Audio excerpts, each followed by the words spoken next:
Cancer झालेल्या प्रतीक्षा पाटील यांनी मृत्यूच्या काही तास आधी लिहिलेली भावनिक पोस्ट.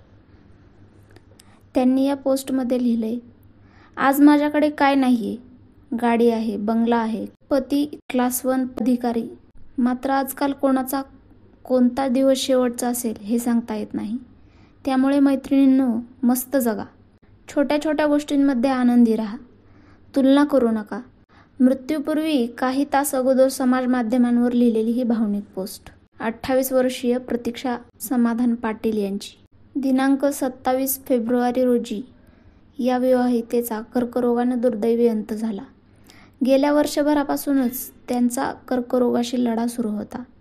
वडील मनोज आत्माराम पाटील हे ग.स. पतसंस्थेचे माजी अध्यक्ष. प्रतीक्षा यांचे शिक्षण MA D.Ed होते. कुसुंबा येथील प्राथमिक शाळेत त्या मुख्याध्यापिका म्हणून कार्यरत होत्या. मृत्यूपूर्वी महिलांना उद्देशून लिहिलेली त्यांची ही भावनिक पोस्ट जिल्ह्यात सर्वत्र व्हायरल झाली. समाज माध्यमांवरील त्यांच्या या पोस्टने अनेकांच्या डोळ्याच्या कडा ओलावल्या. प्रतीक्षा पाटील यांचा विवाह वयाच्या 24व्या वर्षी यावल वन विभागातील वन अधिकारी समाधान पाटील यांच्याशी झाला.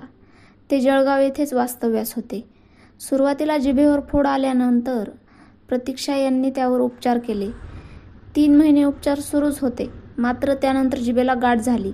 तपासणीदरम्यान गाठ कर्करोगाची असल्याचं निदान झालं. त्यामुळे अवघे कुटुंब सुन्न झाले होते.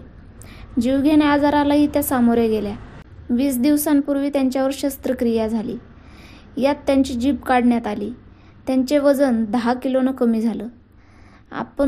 आपल्याला आता बोलता येणार नाही याचं दुःखही त्यांनी आपल्या पोस्टमध्ये व्यक्त केलं आहे.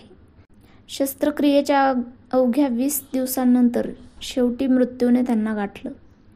आपल्या पोस्टमध्ये त्या पुढे लिहितात, मैत्रिणींनो, आपण सगळ्यांकडे लक्ष देतो आणि स्वतःकडे दुर्लक्ष करतो. आयुष्यात सगळे समोर असताना प्रकृती चांगली असेल तरच आपण त्याचा आनंद घेऊ शकतो.